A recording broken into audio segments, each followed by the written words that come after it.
interview room. Muzzy checking in the times here. How you all doing? All right, let's begin. Let's have a chat about the fact that I want to interview the best fighters in the world, and that's that. Had a lot of guests from everywhere, all across the globe. Fighters tell me. Hello, you boys and girls. Mudzy here from Muay Thai Interviews, and my next guest I'm really stoked to finally get the chance to have a chat with. He's one of Australia's most promising young talent. Last year in 2018, he won the Best Up-and-Coming Fighter of the Year at the Australian Muay Thai Awards night. He's currently undefeated in 11 fights. He's been given the nickname Baby Yod, and he trains out of Hard Out Muay Thai in Ipswich, Queensland under Nick Trask. I'm joined by Albert Tuua. How are you, mate? Yeah, I'm good, thank you. How's it all coming along out there? How's the training and everything coming along for your fights? Yeah, everything is going good. Just training hard, doing my best. Just want to get the best result that I can. Excellent, mate. Excellent. Now, when we were chatting last year, you told me that English is your second language, and I believe that you were born in Samoa. So when did you migrate to Australia? I came here when I was 9 years old. Just my parents wanted me to have a better future and a better education here. Definitely, mate. Definitely. And have you ever had any form of training or fight or combat training while you were in Samoa? Didn't have any over there. I used to play rugby when I was there, but I never done any combat sport when I was there. So when you came to Australia, how did you find Muay Thai, and what is it about the sport or the discipline that appeals to you so much?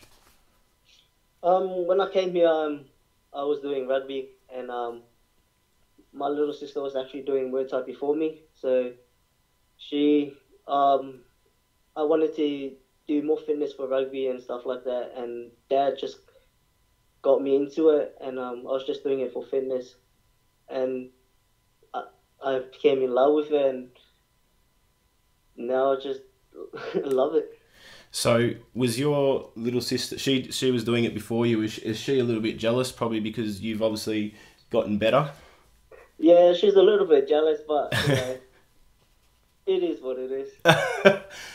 So how long were you training Muay Thai for, like just for fun and fitness, until you went, all right, I want to take this seriously? I was training for about 2 to 3 months before I took it seriously. And did you quit rugby, or are you still playing rugby? I do it now and then, but I love Muay Thai, so I just do Muay Thai for full time now.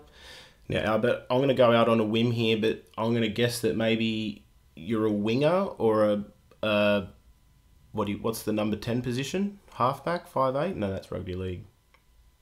Yep, you're right. Was I right? Yep. Halfback? Winger.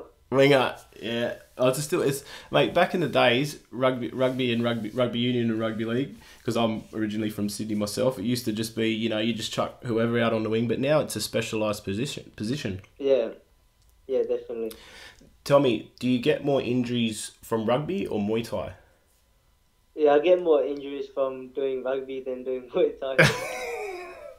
See, people think Muay Thai is dangerous, but Nah. and I get mates that used to fight and they'd play soccer or football as they call it. Yeah. And sometimes they'd have to pull out of a fight because they'd been hacked in their ankles, and they had all these types of injuries. And then the trainer would get upset and say, "I told you, soccer's a dangerous sport." Yeah, definitely. Now, buddy, you seem to be developing at a rapid pace, and in particular, you have really good hands. How do you think you got good so quick, and had you had any previous boxing experience? I haven't had any previous boxing experience. I've just, been training hard and just, having a good trainer like Nick Trask there by my side, just pushing me and just training me hard every day. Yeah, so you're training 6 days a week, twice a day? Yep. Yeah. Oh, that's what I meant to ask. So, you started taken it seriously after 2 or 3 months. So now we're in March 2019. How long have you actually been training for? For about 2 years and 2 years and a half now. 2 years and a half now. 3 years and a half? 2 years. 2 years, 2.5 years. So, Yeah, 2.5 years. so, how long after training did you have your first fight? It was about 6 months. Yeah. And were you hooked after that first fight? Was that reel you in, hook, line and sinker? Yeah, yeah. Now, mate, I've got to ask you, who gave you the nickname Baby Yod? Because you've got to be happy with a name like that, being named after one of the greatest fighters of all time, Yod Sanklai Fairtex. It was actually my trainer Nick Trask. Because we used when I first started, I used to train like him, and just when I was kicking the pads, he was just saying that I kick like Yod. Yeah, I can. It's basically you have the exact same technique and style as him. So yeah, you definitely got to be happy with that. Here's a bit of trivia for you. Did you know that Yod Sanklai was and still is originally an orthodox fighter? He just changed to southpaw. Yeah. I knew that. You did. Not a lot of people know that. I only found that out a couple of months ago, actually. So yeah, that intrigued me. Now, you last year, at the end of last year, you finished year 12, and so you completed your QCE, which is a lot different from when I finished, probably, 2003, so that's a long time ago. We used to call it the HSC. So last year, how did you juggle your schoolwork with training and fighting and your social life and everything else that just goes on? I was just planning out my life, just I had a diary that I wrote down all my schedule, my time, and to manage it myself, just to work around those, to work around schooling and training and hanging out with my friends. Yeah. So can I ask, like, when you were studying for your end of year exams and you had a fight on and that sort of thing, what would say a typical day be for you, say from like wake up to bedtime? What was that? When, like last year, when you were at high school and you were studying for your exams, as well as you were still training and fighting, obviously. Yep. What would like a normal day be for you? So like, what would you do? Would you wake up, go for a run, go to school, go to training, do your homework? In the morning. Yeah. Go to the gym, go for a run, come back, train for about 2 hours, and then get ready and go to school, and then back to training in the afternoon, doing the same routine. Just eating, breathing, living Muay Thai and school. Yeah. So, because you're still quite young, and particularly back when you were in high school, did you have to diet much for fights? Yeah, I had to still diet, because food is good. Yeah, it is. So, still had to diet a bit. So, what do you normally? What's your normal walk around weight and because your fighting weight is what, 61, 62 kilos, I want to say? Yeah, 61, 62, yep. Normally walk around 65, 64. Oh, so that's not cut too much weight at all. So what's your personally preferred method of cutting weight? Just eating clean, starting like having a 6-week diet, just running, eating clean, just follow my program. I imagine eating clean would be hard, especially when you're at school and there's so much good and bad food at the canteen. Yeah, it was. Or your mates would be having the good food and you got to sit there with your tuna or your salad. Yeah. Now, one thing I've got to ask you about is, I heard a story that 2 days before your first title fight last year, someone at your school tried to pick a fight with you. You didn't want anything to do with it, so you just basically let him just hit you. Then after that incident, you went straight to training in the afternoon, did your last pad session, and then that weekend you won the East Coast WKA title, Yep. where I think you swept your opponent over 30 times, and that was a good night for you, winning the belt. That's hectic. Can you tell us about that incident? Yeah, it was I think it was a Friday at school. One of my friends, she got hurt by her boyfriend, and she came and told me, and I just went up to him to ask him why, and he didn't take it very well. So he pushed me and started punching me. So I didn't want to do anything back, because I didn't want to get in trouble or anything. So I just stood there and took punches, and then I went home, went to training, trained hard. I didn't want to think about it because I didn't want to get distracted from my fight. Yep. So I just went home, went training, just trained hard. I just never thought of it. Yep. And so what's your take on bullying and anti-bullying and all that sort of thing? Is it quite common, or we know it's common, but is it quite a big thing at the school that you used to go to? Yeah, it was pretty big there, but yeah, it's just something that I don't believe in. Yep. Yeah, bullying it's not good. And how have you found? Have you found that training Muay Thai has helped not only with the physical aspect of it and getting fit, but with your mental aspect of it as well, like your mind? Yeah, it definitely has. It's changed my life as well. You know, I used to I used to be naughty when I was in school, but when I started doing Muay Thai, the discipline was good, and I just became a better person and became motivated. Awesome, buddy. Awesome.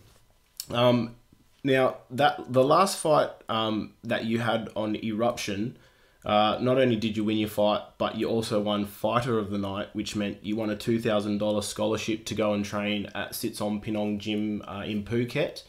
When do you plan to use your prize? Um, I haven't used it yet, but I'm not sure yet when to use it yet.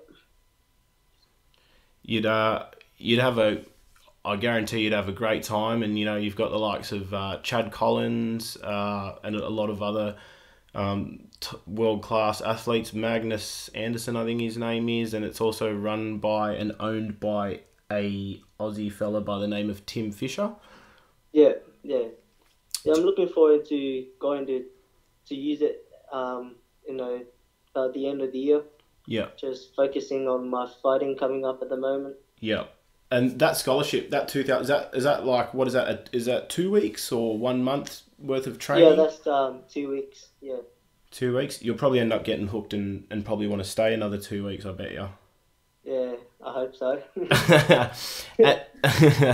and not only have you found success as a fighter, but you seem to be enjoying training other young fighters and people looking to get in shape and just work on their skills and take up Muay Thai.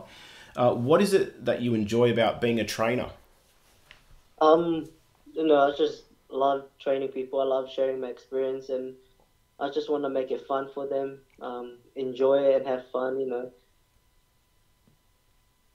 And now that you've finished school, do you plan to do something career-wise that revolves around Muay Thai or something that is sport-related? Or have you got something completely different in mind that you want to go down?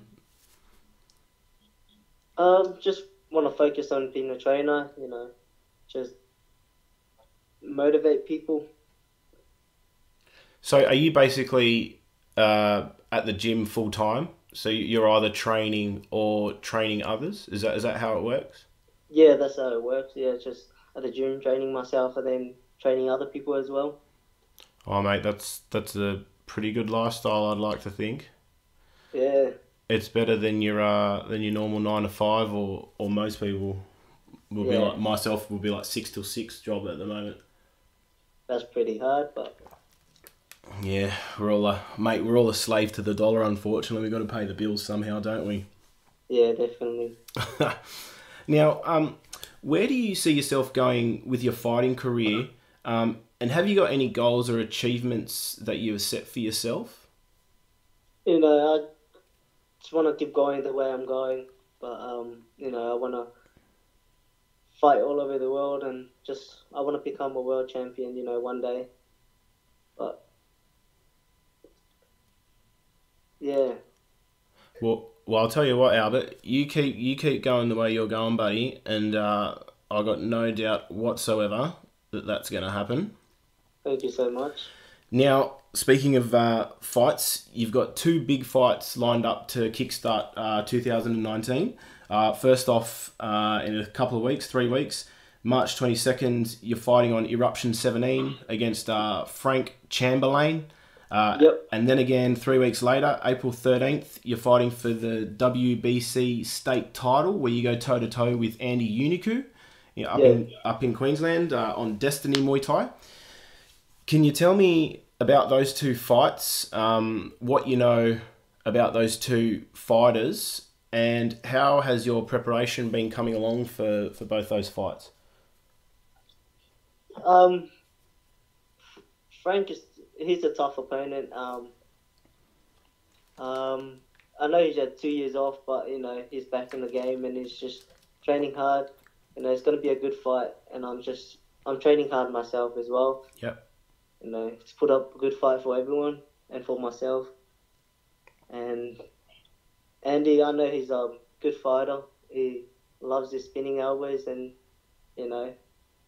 I'm just excited to get in the ring and have a go with him. To test my skill level and where it's at. Because he's a southpaw too, isn't he? Yeah, he's a southpaw too. So have you fought many southpaws, or is this the first one? I fought a few southpaws, but at the gym we got a few southpaws there, so I train with them and do sparring with them. Yeah.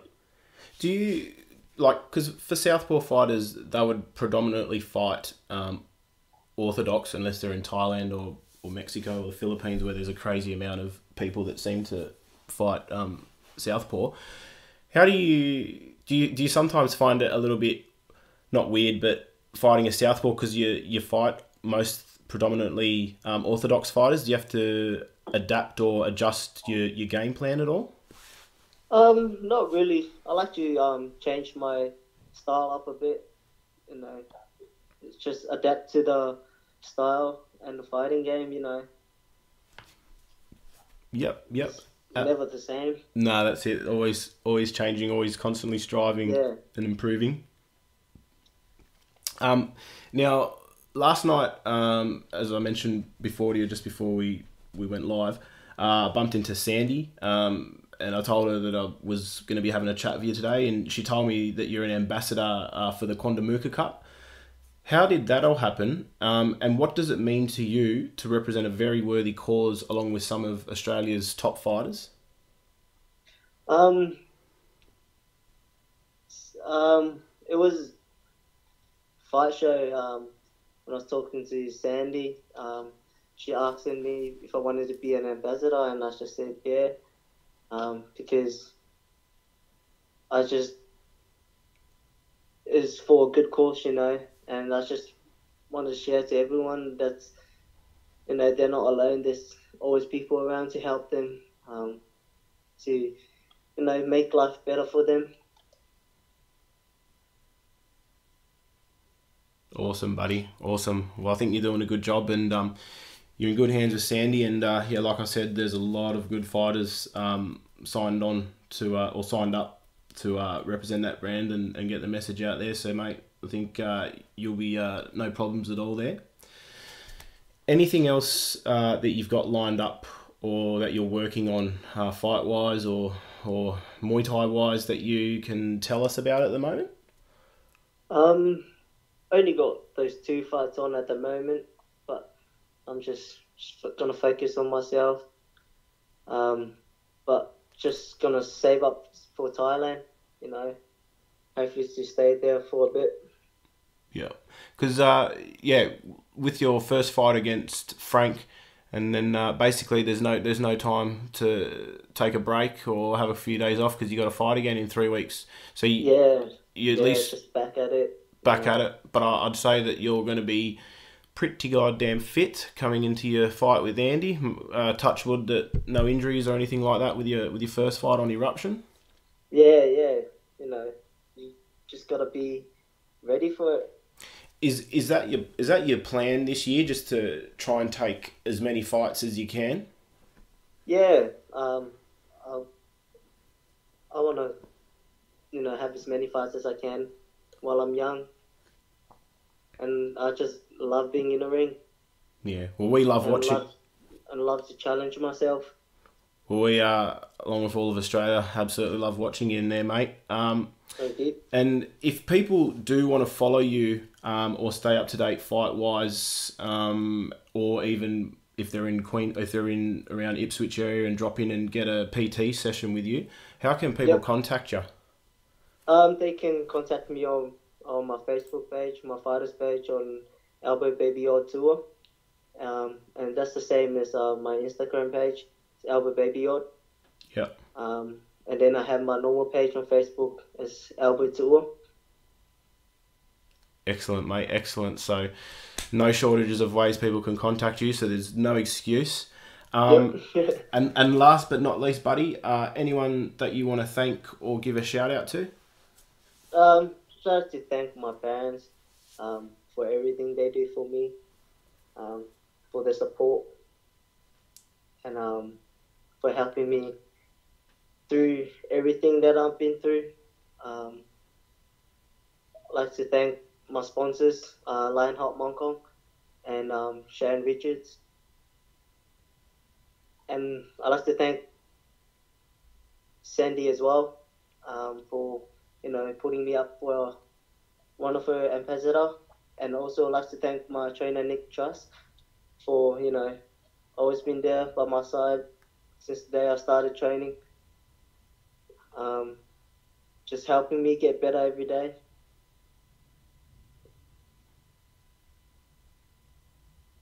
Awesome. And thank you for the opportunity that I got to, share this message with everyone, and to take your time to, to have a chat with me. No, mate. Thank you. I realise that everyone's busy and they got their own lives to live. So any time that people give me of theirs, I genuinely and truly appreciate as well. And thanks for having such a beautiful style that I really enjoy watching. And I wish you the best of luck on your next 2 fights. And I would absolutely be watching through the live streams. So thank you for your time, Albert. Thank you. Investigate the lives of great warriors, revered and notorious, infamous and legendary. That to me is glorious. Come kick it, still talk some shit with me. I'll ask so you can answer and explain to me the history. I had to throw a vicious knee. I got a passion for the art of 8 limbs. I'm just asking from the heart. So as I conclude this interview, thanks so much for sitting through. Love to all the fighters and the folks that listen. This for you.